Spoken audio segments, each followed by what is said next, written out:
Hello, everybody. I want to make a quick video about how to start approaching arguments from a philosophical standpoint. It is to your benefit, if you're in whatever class you're in, that you have some knowledge, that you have a basis of understanding of philosophical thinking, philosophical schools of thought. We're not going to get, of course, into all of them. That would take hours. I teach it at a high school level. I've never taught it at a college level. I have taught philosophy of writing, which is a little bit different. Rhetorical philosophy, of course, is what we're focusing on here. So I got my head a little smaller. We don't need to see me. Let's just get right into it. We're going to go with Plato and Aristotle as the foundation here. Now, a little caveat: it's not like every philosophical school will be classified in terms of either Platonic or Aristotelian thought. We just can't do that. Um, and I'm not going to touch on the many of the elements of either of the philosophers in this case, because this isn't the time for that. But it is a great starting point. It is something, if you are going to continue on with your education and go out into the world, whatever it is, uh, it's something you need. It really is, especially for analyzation. When you're out figuring out what is going on and we're trying to make an argument about it, you're going to need to know this stuff. So I like this little cartoon here. It's a simplified version, the idealist versus the pragmatist. Again, you can't just take every philosopher and say, well, they're either an idealist or a pragmatist. It doesn't really work that way. Some of them don't really address even those issues or moral issues, but that's sort of where we are. So you could take a second and look at this cartoon. I think it's pretty cool. When we think of idealism, the way to look at Plato, if you've studied The Cave, for example, it's the way things should be. He says that the real world is unattainable. There's this idea of romanticism in literature. You'll see two romantic periods: the Shakespearean time, the Elizabethan period, as we like to call it, and then, of course, romanticism itself. When you think romanticism in English literature, you wouldn't think, don't get right into um, like Valentine's Day, love romanticism, but the idea of the romanticism, the romanticized version of whatever it is, idealistic. You think about being a Platonic thinker, going in a perfect world. I could just sit and contemplate life's mysteries. You go back to William Golding, which we studied in 112, of course, early, with thinking as a hobby, the idea of the grades of thinker, where you get to that grade one and you just get up there and you go, wow, I'm just spending my time thinking. Well, the pragmatist is like, that's great, but someone take the garbage out, someone mow the lawn, someone go to work. So that's kind of where we're starting here. And we can apply that to looking at the world in different ways, get more complex, and we could also apply it to morality, which always, always, always comes up. So here we go.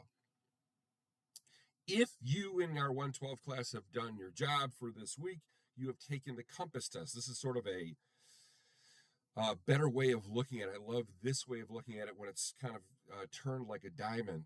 The idea would be liberal, conservative, and then, of course, the applications would be more libertarian and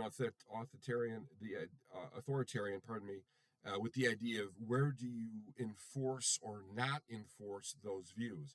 So how do we look at this? I had a student one time say, well, liberals want to change everything and conservatives want to keep it the same. Now, there is some truth hidden in that statement, but I said to him, no, that's not really right. The better way to look at it is, let's say, if you are liberal, and when you're thinking of liberal nowadays, that term has really gotten demonized. I can think back to what would be traditional liberalism when you get into John Stuart Mill and Jeremy Bentham and that sort of stuff, which is different than with contemporary liberalism. Conservative too has shifted. If you're talking about conservative in Latin America, you're getting much more religious. So let's kind of take that out of there and just look at it at face value.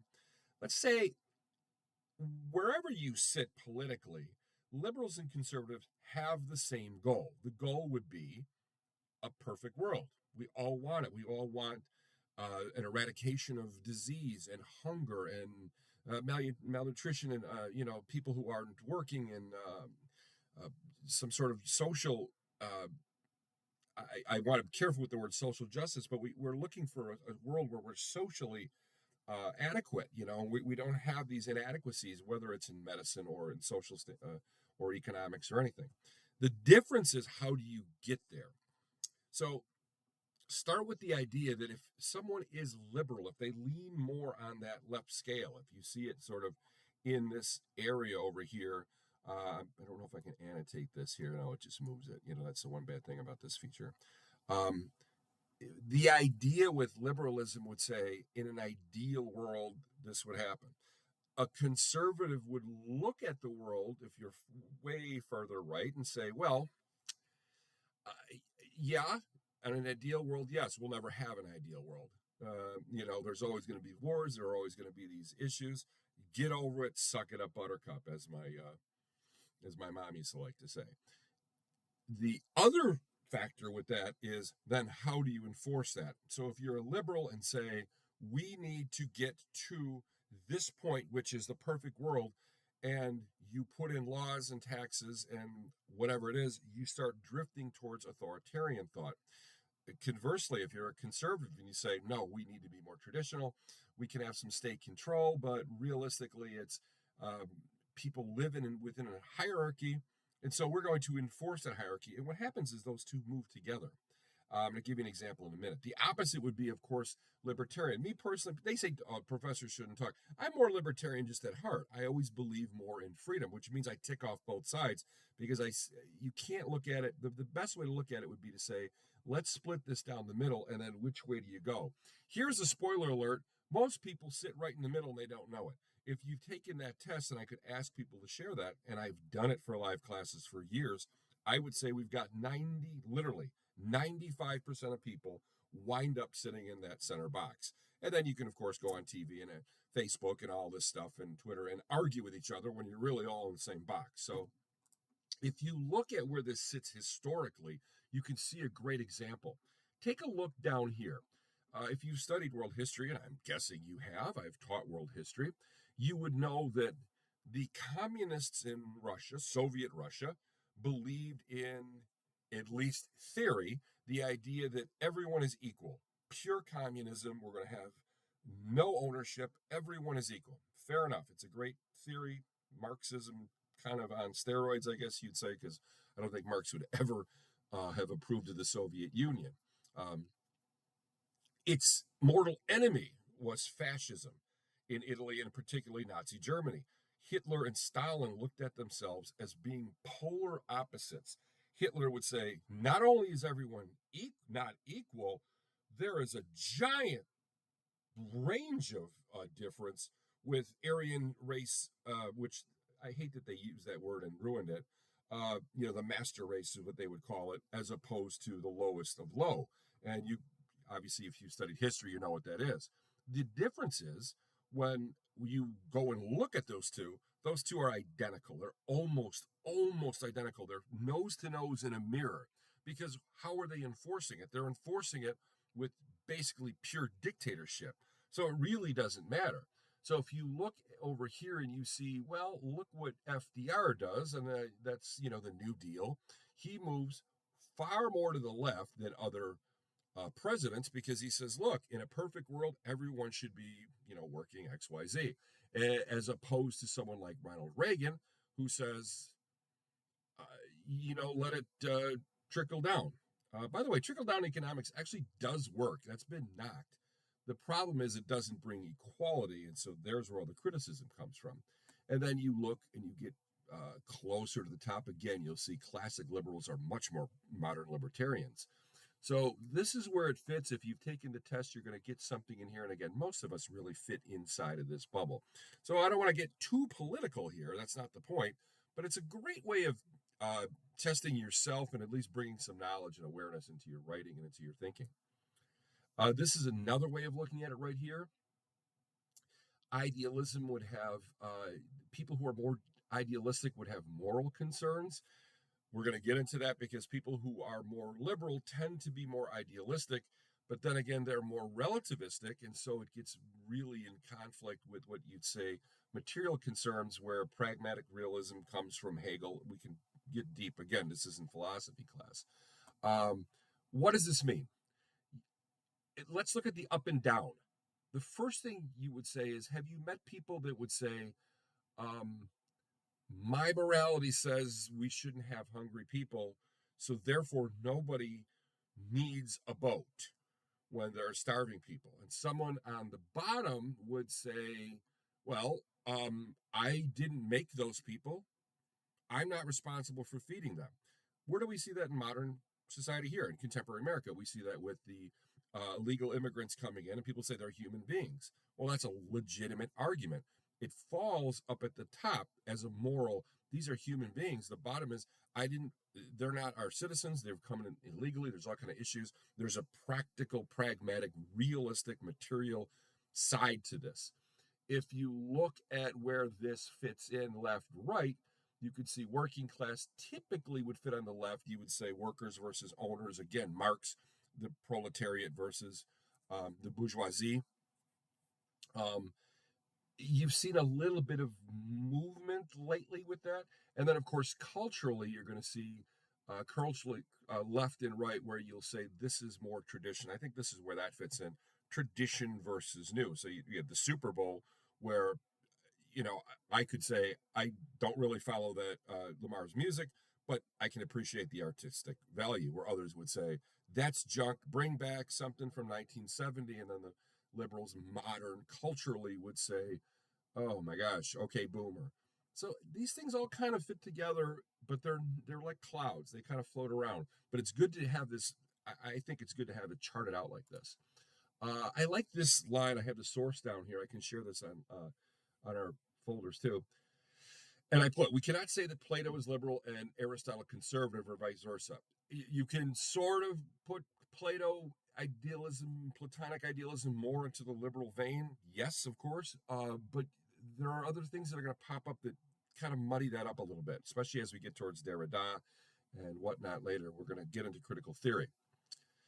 It's too simplistic. Instead, we should look how they viewed the world. So look at this thing. For Aristotle, political inequality is ultimately justified by the natural inequality among men. The fact that some men are by nature rulers and other by nature ruled points in turn to inequality, which pervades nature as a whole. In other words, you see this later with Darwin, you see it with social Darwinism. More contemporary scholars, postmodern scholars, have said, oh, social Darwinism is evil, and I would say they're 99% right. But if you get truly scientific, you can say, can we ever say that certain people have better qualities than others? And this is where the argument comes in, because especially if you're talking about college readiness, you have to embrace the idea, at least entertain the thought for a second, that some people just can't cut it. If you're watching this video, you are by definition a college student. If I play this for a university level, you're a university level student. If I said to you, you are no better than someone who has never gone to school, they're a feral child out in the woods. Morally, you could say, well, I don't consider myself like my life has more intrinsic value, like throw that person away. But could you make the argument, legitimately, and say there is a hierarchy? I am smarter. Can we say that about basketball? I grew up in Chicago. I have Michael Jordan quoted on my bio. I'm not going to say I'm as good as Michael Jordan in basketball. There is a hierarchy. So this is where you get the views. I can't tell you what's right or what's wrong, but I can tell you this is how you start to have to start looking at things instead of demonizing. If someone says no one's better than someone else, you can turn around and go, well, frame that argument for me. So here we are. Let's move on. Okay, postmodernism and relativism as a reaction to Aristotle. Postmodernism, deconstruction, we can't just call it relativism. That would not be correct. Yes, they overlap. Yes, there are elements of that. But the idea is, let's just go with it like this. Is there universal truth? Or is everything just a subjective reality? How do you put it? One time I took a class, believe it or not, it was 16 weeks of deconstruction, of studying what deconstruction is. And after 16 weeks, I don't know really how to explain it. I understand it in my mind. I think it's that deep. it's you can't just say it's relativism, but the idea would be context is everything. Context is everything. So that means every truth that you could point to, someone who is a proponent of postmodern, of deconstructive theory, is where it comes from, could say that's just your opinion because you were raised here. You're Asian, you're white, you're a woman, you're gay, you're insert whatever demographic frame. And at some point, these arguments they drive me nuts because uh, if you're a philosopher like me, in my mind, I'm a philosopher, and I thought about this, and I go, I don't know. Is there a universal truth? So if you look at this, postmodern relativism challenged the traditional ways of thinking about knowledge and truth. They argue that knowledge is not objective, but constructed through social and cultural interactions. So I wrote a paper once called Restoring the Universal, and it was just an application to the works of Philip Roth, where I argue that his character is trying to bring back some aspect of universal truth. So uh, I can talk about this in a practical way. If you like Bill Maher, and I do like Bill Maher, he's ticked off a lot of people. He's ticked me off at times. But like a couple days after 9/11, I was 33 when September 11th happened. I wasn't, a little kid. I'm not knocking if you were young. I'm just saying, like, I was 33. I was already in college. That was, you know, my thought processes were right there. And he comes out and he says, well, the bravest guys were really those pilots because they knew they were going to die and they flew into buildings and ticked off everybody. And it was like, those are the evil guys. And he was trying to make a point like, well, from their perspective, they're the good guys. The evil people were killed in those towers. Well, you can imagine what kind of reaction that brought. Guys, I can tell you that the days after 9/11, everybody was really angry. You talk about it just, I think the cover of the New York Times was outrage. I remember I had the Sun Times. Maybe it was that. I'm just trying to remember. I saw the outrage. It was just like, people were like, let's nuke the Middle East. We don't even know who did it. We're just jumping at it. And so when he's saying, well, maybe there is no good guys or bad guys, it's all opinion. Um, in my opinion, and the opinion of a lot of other people, that was like a nail. That was like the first nail in the coffin of postmodernism where people said, enough's enough. I think there are certain things we could say that are good. Uh, I sort of still feel that way. I do believe that there are certain things, I guess, for lack of a better word, that there is a universal right and wrong. But you have to have an open mind, and you do have to understand that this way of thinking is predominant, especially in Western culture. So this is interesting. It could also be confusing. Plato defined the good as absolute and transcendent. So there's an idealism here. So then you could say, well, isn't that more conservative if there's a universal truth? Well, again, this is where they interweave a little bit, where you say, I thought Plato was all liberal. Well, yeah, but doesn't the conservative mind trend towards more of universal truths? They do. Um, I'm going to give a check on the next page because Aristotle relative to the organism. Realistically, this is where it gets odd, but realistically, you can say that liberalism lends itself more to Platonic idealism, but you have to be aware of where these things sort of can get crossed. Um, Plato says there is one ideal state, that is a philosopher king. Aristotle gets, well, let's see what's best, but let's clarify this. This is etymonia. What this means as flourishing or living well is tied to the natural organism. So why he's saying this, why people say, well, isn't he relativistic? No, he's universal, but what he's saying is that you can only be what you are. So in this case, a good tree can be a good tree. So he's trying to be scientific. If you take this is the foundation later of what you call rationalism. We'll see that with Descartes and all that good stuff. The age of reason, cogito ergo sum. I think, therefore I am.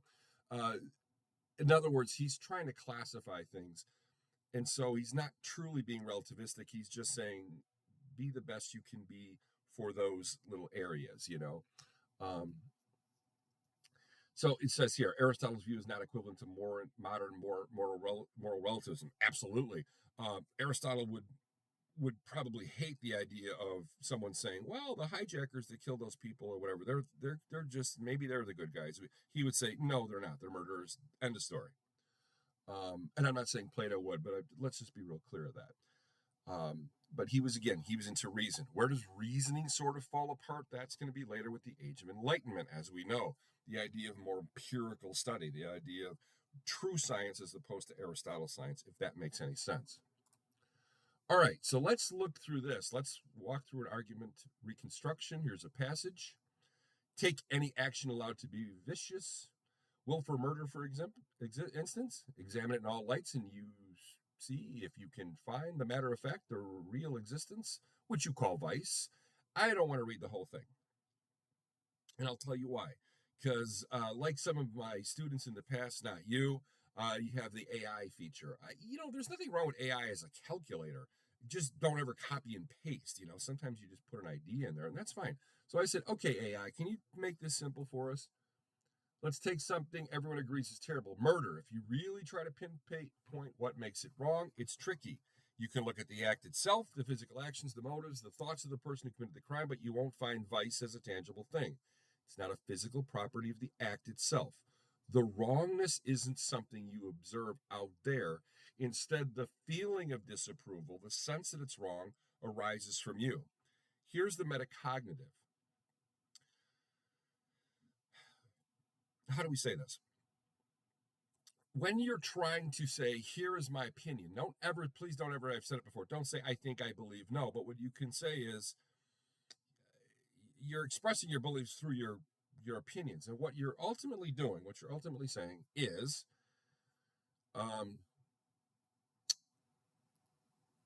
here is the set of circumstances right here. And you've almost got to divorce yourself from the emotional aspect, which can come in conflict with your own opinions. If you're going to say, well, let's examine this murder and see if it's really, right or wrong. We did that as a survey, as a class. Is there right or wrong? The answers weren't surprising to me. It makes you a better rhetor. It makes you a better, an arguer, for lack of a better word. So how does this apply to morality? Well, I stole this from online. Moral universalism. Moral is the same for all people, all places, all times, all that stuff. Moral relativism would say, well, not so fast. So, I've made the example, like if you wear a cross, I like to wear an Eye of Horus. I have that little chain on, whatever. But if you wear that in Saudi Arabia, that's considered a sin. And because they're basically a theocracy, that's connected to their legal system. So you could be asked to remove it, or you could be actually arrested, detained if you don't. And you would say, so wearing a cross, that's my right, and that's my well, not there. You're wearing a sign of something that's like evil. You're wearing the sign of a cross, right? And they would say, we all know that's a fake God. And you'd hear. So again, this is where this gets tricky. Religion's a big one. Let's take a look at something from class. This was the big one on the message boards. Men are emotionally and mentally tougher than women. When you have 6 people strongly disagree and 4 people strongly agree right off the bat, what I'm looking at is interpretive measures. Was this question sort of vague? Yes, it was. This is sort of what I'm trying to put across as the lesson, if you will. How do you frame it into your mind? And then if you're going to argue it, how do you frame it for others? So some people would interpret that as emotionally tougher. In other words, they don't cry. Men don't cry like women do. They sit at the movies and their girlfriends and they cry. Men are tough, you don't cry. Well, okay, then you could just at face value say that men are tougher and strongly agree and you're done. If you interpret it like a lack of showing emotion is not toughness, but some sort of defect, which it very well probably could be, then you would strongly disagree and say, no, that's emotional toughness is allowing the vulnerability to come through. Wow. So here's the interpretive facets and then how you frame it based on just the things I said. If you're going to write an essay, you can do that. Just remember, you got people over here, you got people over here. You are targeting that middle range. Try to avoid those harsh words like clearly and obviously. Instead, soft language. I've taught you that. Remember, soft language, Socratic, using questionings, using could be, might be. Ask the question, could this be possibly? That's where you go. And interesting too with the neutral. The neutral again with the middle. The neutral here hits the majority of the answers. So look at the subject and ask yourself what the core of the argument is and why does the author have those views. Most of the stuff you're going to do at an academic level is taking the works of others or something that exists and analyzing it. Again, I don't want to sound insulting, but they're not going to ask undergrads. They barely ask grads to offer opinions on whatever the subject is. And here I say you would need to be a philosophy major to become ultra nuanced. Absolutely. If you want to do it, do it. But you as a thinker you are a philosopher. You don't need to be the stuffy professor with the suede coat with the leather, patch on the elbow and smoking the pipe. And, well, I believe that Spinoza is, just stop. You can just be a thinker. You can do it yourself. You got it. So here's some steps that I just kind of threw together literally on the fly. Examine the views and rather look to combat them, try to classify where they come from. So in other words, when someone's talking, you would listen to them and go, okay, I shouldn't say it like I'm not listening to you, but part of you should be going, okay, why do they think this way? What has influenced them? What is causing this? What is the context? It would be like the analogy, like if your wife or your husband or your girlfriend or whatever is arguing with you and you're thinking like, I'm not really listening to your argument here. I'm just wondering, like, why would you think that? That sounds mean, but it's a really great simplified way to do it. By the way, I don't suggest doing that. Okay, look for the argument can be applied, whether you disagree or agree. So in other words, you can say, well, okay, where can I actually take this, what they're saying, and what's the sort of this bigger picture? And that leads to the last one. Like, where does this fit in? Where are they coming from? Then where does that fit in? It could be your counter argument. Where would my counter argument fit in with that? Where would my agreement fit in with that? And then, okay, what's the bigger picture here? So if Milmar, again, is arguing, if he's making a case that the bravest people were the hijackers, maybe what he's really saying, the bigger picture, is that we don't have that sort of omnipresent, whatever, omniscient would be a better way to say it, ability, that view to say, we are gods. We know that we're right, they're wrong, or X, Y, Z. So it is our job only to say, okay, here's whatever argument, but what are they really saying? What is the real argument here? And then you can write about it. This opens up your writing where instead of just writing a paragraph, you now can say, I'm going to apply this philosophy here, open it up to a bigger, what's really being argued? What's really being said? Where can I fit in my argument or my agreement? Counter arguments, of course, soft language, ask questions, put in other quotes, use Tolman method. Next thing you know, you got a book. And you're wondering, how the heck can I write anything under 20 pages? By the way, that's my problem. I can never write anything under 20 pages. I believe my sample essay, I think I single spaced it just so it would be 10. So now what? The approach should be to try to persuade someone, the listener or the reader, to view the circumstances of the argument as you do. That's framing. That's it right there. You're not going to sit there and go, you're wrong, you're stupid. Imagine like little kids. You're wrong, you're a poo-poo head. You ever see like little kids argue? Maybe you remember being one. No, you are. No, you are. That's ping pong. You're trying to find the truth, dialectic, but you're also trying to persuade. You're looking for every single instance, every crack in the armor. How can you frame the argument? How can you frame it to say, if you look at it my way, there's the identification. Remember, Burke talks about that. Burke says, replace persuasion with identification. Then the person, instead of you pushing against them, you're saying, you're actually with me. If you look at it this way, we can come together and we can look over there and we can look at this, put these glasses on with me. And you say, yes. You'd say, like, these aren't colored, but you'd be like, put these glasses on. Sure. And put the lens on. And you go, you know what? Now that you say it, when I look at it like that, I agree with you. It's identification. That's what this all connects to.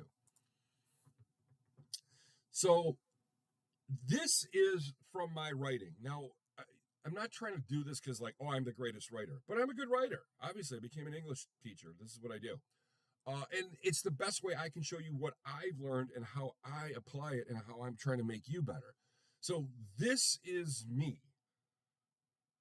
Since the effects of postmodernism have taken root in the American psyche, the concept of universally accepted education or intellectual standards has been replaced with the glorification of social relativism. Holy cow, stop right there. Stop reading and just listen to me. Here I am arguing for some universal truth. So you say, okay, Dever is being more conservative. In this case, for this lens, I am. I'm doing it for two reasons. One, I believe it. Two, I'm trying to frame my argument to say it's not just people in college. This is an effect of the bigger society. Postmodernism really comes out of the 60s. Think of counterculture. It comes out of deconstruction and literary movements, and it's more relativism. In other words, it says, there is no right or wrong. Like, hey man, just hang out. There's no one right way of doing things. I agree with most of that. I think that that's pretty true. However, when you're talking about educational standards, I think there has to be a line drawn. I want my doctors to pass the same rigorous tests that their ancestors had to, their predecessors, if you will, back in the 70s and 80s and 90s and even before then.